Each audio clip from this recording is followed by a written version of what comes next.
Turner. I'm the social media intern here at the Champaign County History Museum, and I'm here today interviewing Will Bess. And if you wanted to give a little introduction of your role here at the museum. Absolutely. I'm the museum manager here at the Champaign County History Museum. Previously, our museum managers were part-time. My predecessor, Connor Munson, was the last museum manager. He was here until August of 2023 when I stepped into the role. I am the first full-time museum manager that this institution has had, though, since 2008 after Paul Eidelman's passing. Generally, my position here at the museum is to oversee all of our interns and our volunteers and to also oversee some of our major projects, such as our exhibitions and public programming, like our history talks, our trivia night fundraisers, as well as any of our other public programming, like our history tours that are going to be restarting later this year, as well as our member appreciation nights as well. Okay, perfect. So just jumping right in. Starting at the very beginning, I want to know kind of like what's your first memory of interacting with history or like being aware of it in some way? Sure, so my first real memories of history go back to my hometown of Monmouth, Illinois. My father, who's a Civil War historian, was a volunteer and member of my hometown historical museum, the Warren County History Museum. And he would often take me to the old museum located in Roseville, Illinois, to basically clean the museum up, change some artifacts around in some of the galleries, and also keep the museum open for the 2 days that it was open, which was Memorial Day and Veterans Day. I remember quite vividly going through a lot of the rooms. Almost all of them had creepy mannequins that were scattered throughout.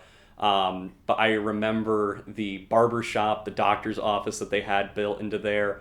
I remember the agricultural room, which I always remember as being almost quite dangerous because of all the size that they had on display. But one of my favorite memories is in the garage of the museum. They had one of the old jail cells, and I remember always messing around with the lock and door and pretending to lock myself up into it. But it was those kinds of memories that I remember first. That being said, they're not the memories that I find as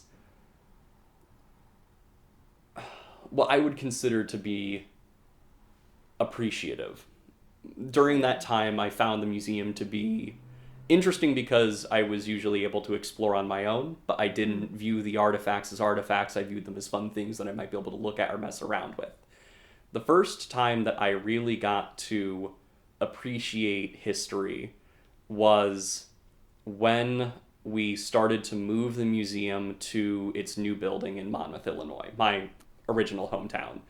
And it was during that time, I was a little older at that point, that I helped move some of the artifacts for the Norma's house, which was essentially like a old prairie house. There were a bunch of artifacts that dated back to the prairie days, and we were moving things into that room, and I helped to clean a lot of the woodworks, like the television, the radio that was located there, and these were all very old. They were made of wood, and I remember cleaning some of the desks and other woodwork that was included in that room, and that was, I think, the first time that I interacted with history and artifacts in a way that I could say I genuinely appreciated working in that kind of a space.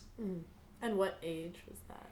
Oh, gosh. I think I was probably in third or fourth grade at that point in so time. That's still really young. Mm-hmm. Okay. Because I saw that you majored in communication and media studies in undergrad, but then you went on to get your master's in museum studies. So I was kind of wondering, I know there's a leap in time, but it's kind of going back to what you were saying about it being like an interest, but like at the same time it was just kind of like where you grew up.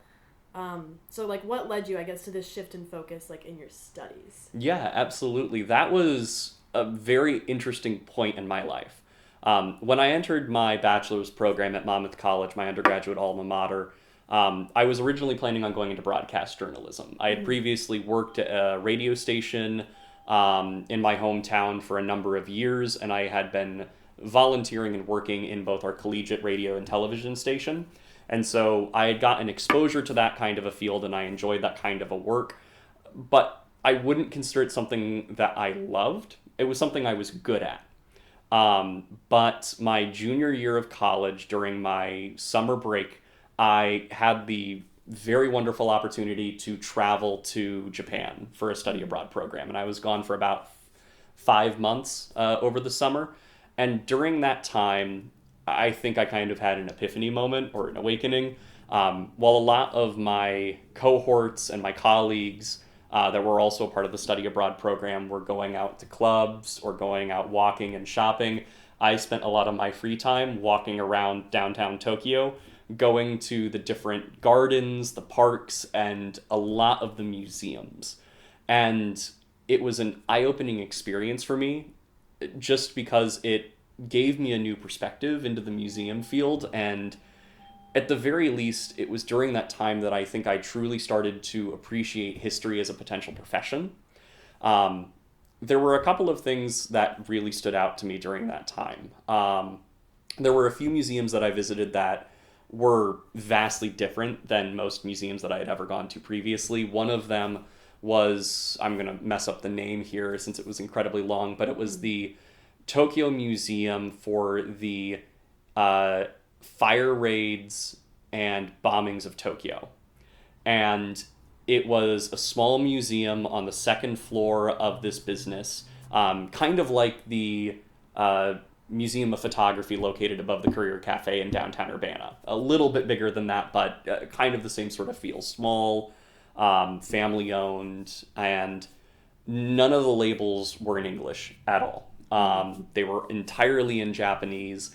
And while I had some modicum of understanding for the Japanese language and the Japanese alphabet, it was still difficult for me to be able to understand what the exhibits and the artifacts were portraying in that point in time. And I had to almost entirely rely on context clues and the words that I could understand from the labels themselves. And I spent more time in that museum than probably any other museum in Japan, which I think was more of a testament to my attempts to try and actually understand what I was looking at and try to understand what feelings were being portrayed through the artifacts. There were a number of kimonos that were essentially ravaged, burned, and they included photos and stories of the people that had worn them and had faced that devastation. But the other museum that also kind of intrigued me into the museum profession itself was the Yushikan Museum at Yasukuni Shrine. It's also a lot different than what your standard museum would most likely be. It's run by a section of the Japanese government which would be considered more hawkish, more war hawkish. And the museum is a bit revisionist in its nature. It primarily focuses on the war of World War II as primarily a war of Western aggression and a war of the West impeding on the Japanese or the East Asian prosperity codes right to an empire, same as they viewed the great British Empire and even the Dutch Empire at that time as well. And going through that kind of museum was shocking to me, but also forced me to kind of think about my own perspectives and how I tell history as well, and realizing that no matter what kind of perspective you include, there is still some even potentially unconscious bias in that kind of history. And so when I returned from Japan, I spoke with my undergraduate advisor, Michelle Damien, who was my savior during this point in time. And I came back from Japan and basically told her, I don't think I want to do this anymore. I think I want to work into a museum or history related field. Where do I get started? And I was late in the graduate application process, and she pointed to me a couple of programs in the Midwest that still had applications open that I could try and pursue. And one of those was Western Illinois University. And I was thankfully able to get into that institution, and I did my graduate studies there in the Quad Cities, which is to the north of my hometown. And from there, it's just been a matter of trying to continue to pursue history in all means that I can. I worked at my hometown historical museum that I had previously volunteered for as a kid as the assistant director before my wife and I moved here. And I started volunteering here at the museum, and then eventually in August started working. Perfect. And I guess building off of that, what kind of advice would you give to someone who maybe has an interest in museum studies or had experiences like you as a kid where maybe they were interested in it but then they wanted to get back into it later, but like maybe their path isn't quite there academically? Like what's one piece of advice you would give to somebody? Sure, absolutely. One of the best ways to get into museum work, specifically in a public institution, start volunteering there.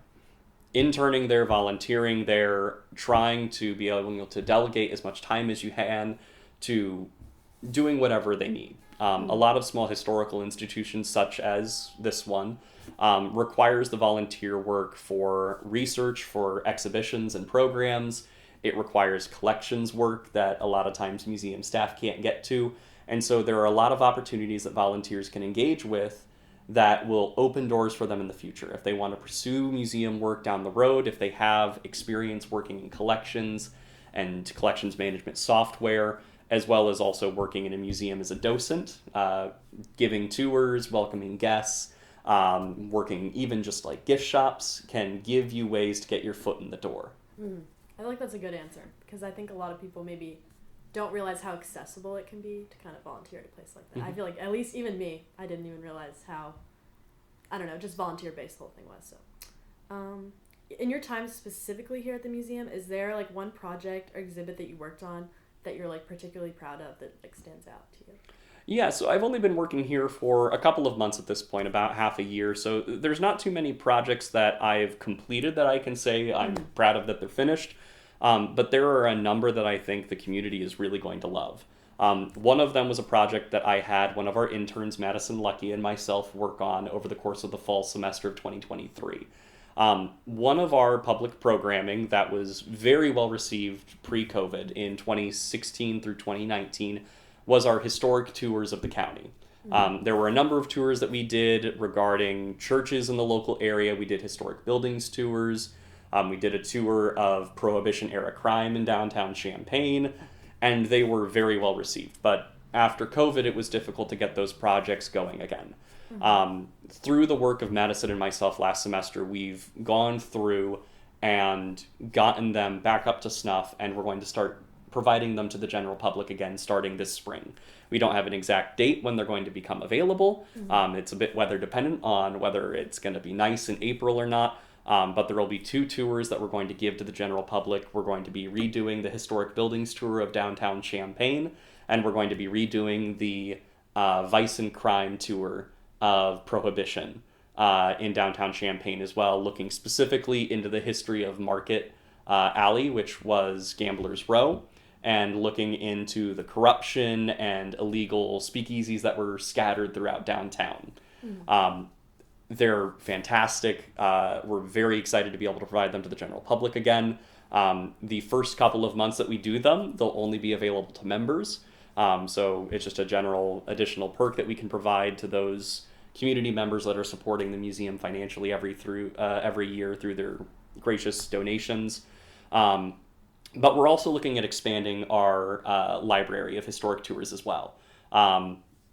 We've got a couple on the docket that we're looking at hopefully to restart, though if community members potentially have one that they think would be particularly interesting, we wouldn't mind some recommendations. We're going to be potentially doing a bar crawl tour of downtown Champaign, looking to the history of the bars and taverns that are located in downtown Champaign. We're looking at potentially getting a haunted university tour going, looking at all the tall tales and legends that have surrounded the University of Illinois. And we're also looking at getting a downtown Urbana tour going as well to explore its history as well. That being said, we're still working on those, so those can be expected to start in 2026. Wow, that is amazing. I feel like that's definitely something people love to engage with history in like a more talkative way. I guess, so that's like a project you're working on that you're proud of. Is there maybe one that stands out that's like very difficult, or like, I don't know, maybe a project where like you hit a big roadblock on it? Sure. So I wouldn't necessarily consider it a roadblock, but more of just difficulties of trying to understand the scale of a project. One of the areas of history that is deeply lacking in the county's history is records and information regarding the LGBTQ plus communities. And it's through work that we've conducted at Pride Fest of last year and through connections that we've built among local community organizations such as United Pride that we're able to start this project. But we're looking at doing essentially a history harvest of our own, which is a program that's published and brought about through the history department of the University of Illinois. We're doing a bit of our own where we're conducting a mass oral history project. We currently have about 40 names of community members that we'll be reaching out to here in just a few weeks. And we're going to be conducting oral histories with them to learn more about the history of the LGBTQ plus community in the area, looking at the history of student organizations, at the history of communes for the community, as well as also looking into the history of some of their celebrations and of the gay bar scene in downtown Champaign and Campus Town. But the project is incredibly large. The oral histories themselves generally last between 30 minutes to an hour. And when we're looking at conducting potentially 30 to 40 of them, we're looking at a large amount of work. They all would need to be transcribed after the fact. Thankfully, we've got a very good batch of volunteers and interns this semester, and I'm sure, or at least hoping, that most of them will stick around over the summer and fall and have them assist in this project and making sure that it gets off the ground. We're hoping to be able to have most of those oral histories completed and available to the general public in time for the next Pride Fest in September.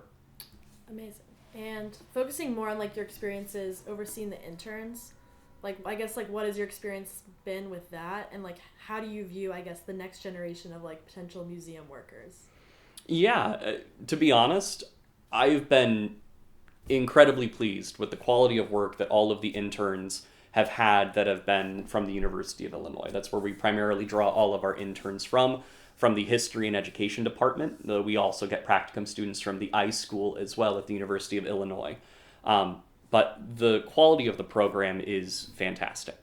Every single time we have a round of applications that open for each semester, we almost always get more than the positions that we have available, which means that I have the unfortunate job of telling people no occasionally. But always the interns have been incredibly enthusiastic to explore any and all realms of responsibility here at the museum, whether it be as complicated as conducting oral histories and research for major projects like exhibitions and educational programming, or even just as simple as managing our front desk and welcoming visitors when they come in. Mm-hmm.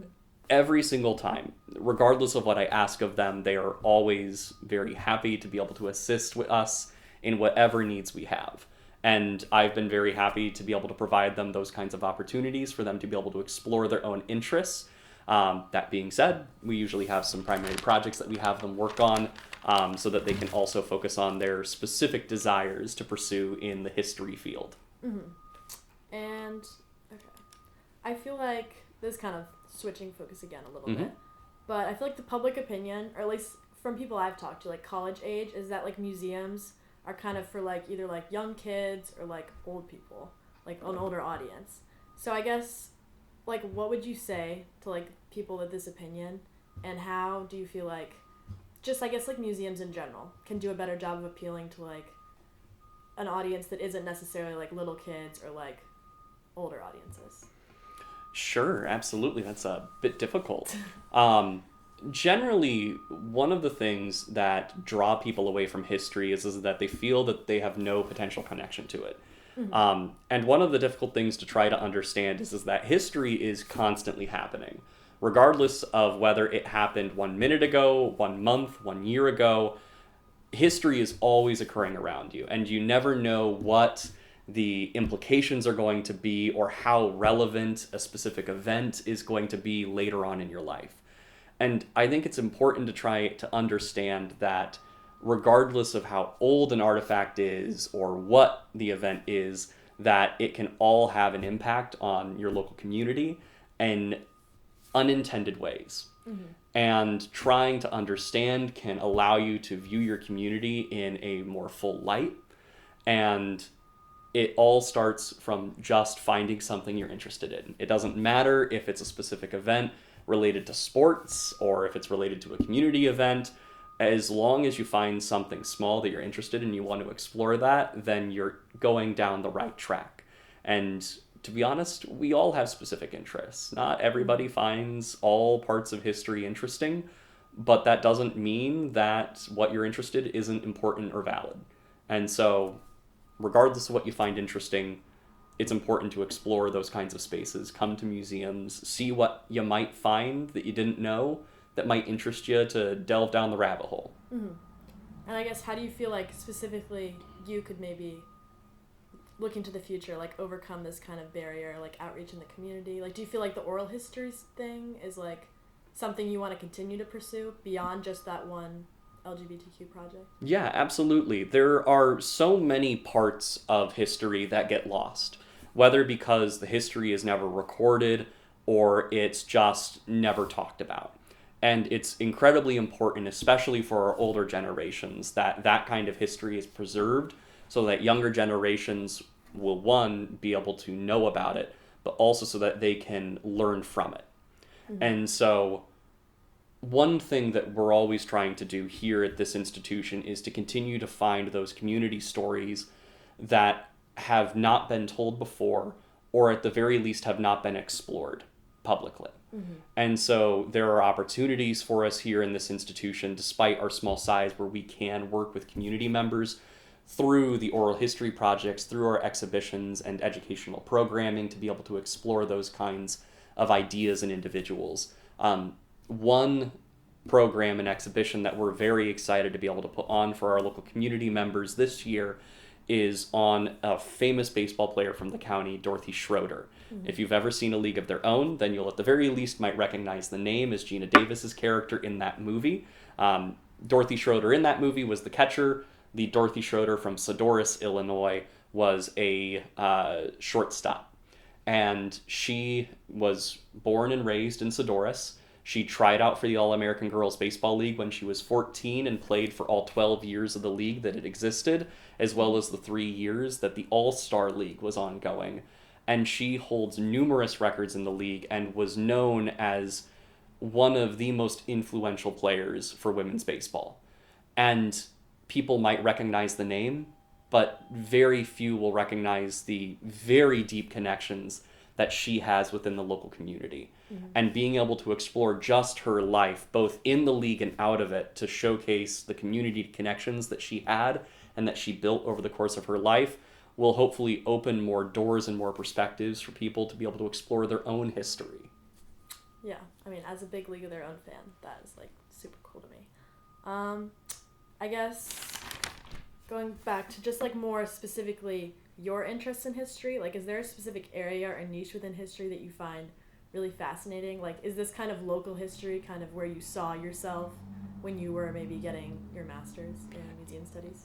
Yeah, for the most part, and I think that was primarily due to my early childhood engagement with museums. Just working in a small institution, I think I came to appreciate that kind of atmosphere. And also, I think it provides an interesting opportunity working in a small institution that there's a lot of history that just hasn't been told before.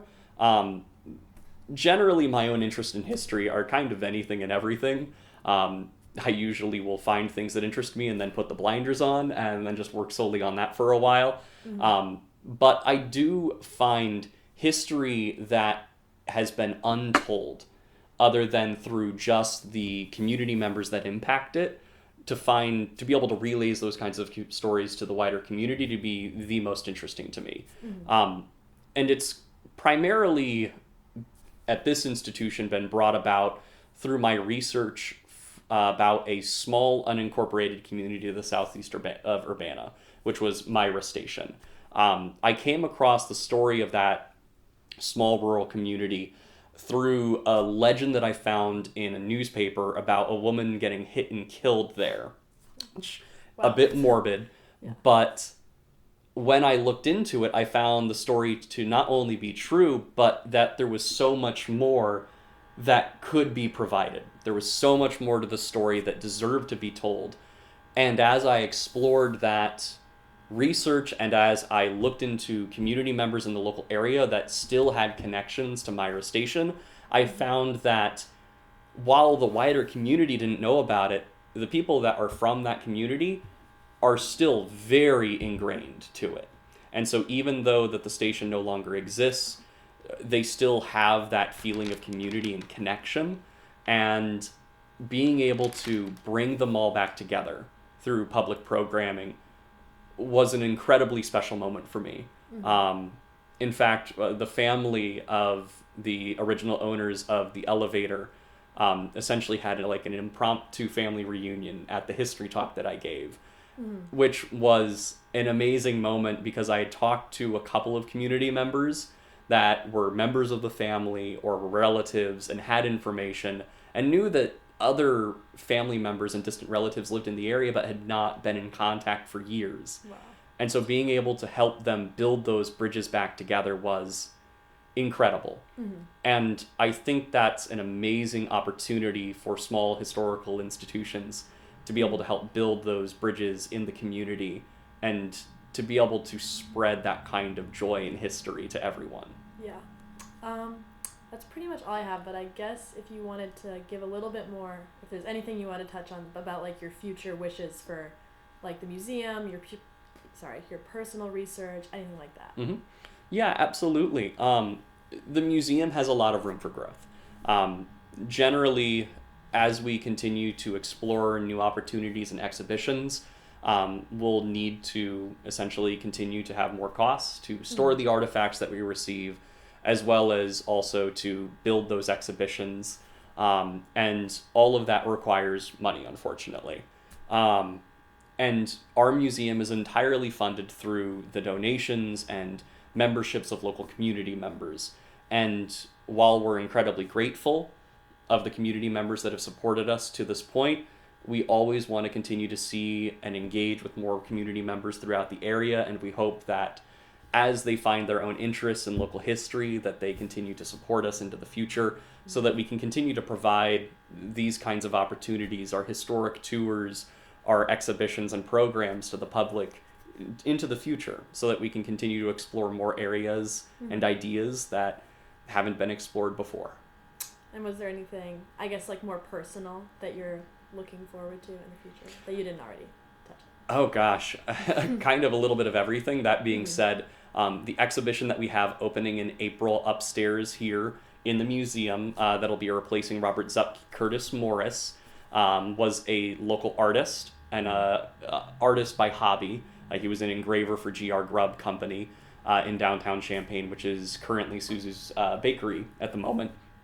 I've been able to explore his story through the art that we have in our collection, and by also working with the family members, his daughters, that both live in the area and don't. And being able to learn about not just his art, but to learn about how he raised his children, to learn about the kind of man that he was and his work ethic. It's been an incredible journey to be able to explore his story. And we'll have his artwork on display in April. And I'm very happy that people will be able to explore it along with me. Yeah, that's super exciting. Well, that's all I have. So thank you so much for taking the time to, I guess, look into your past and also future at the museum. Yeah, thank you. And we always hope that people will come out to the museum and learn a little bit more about their community.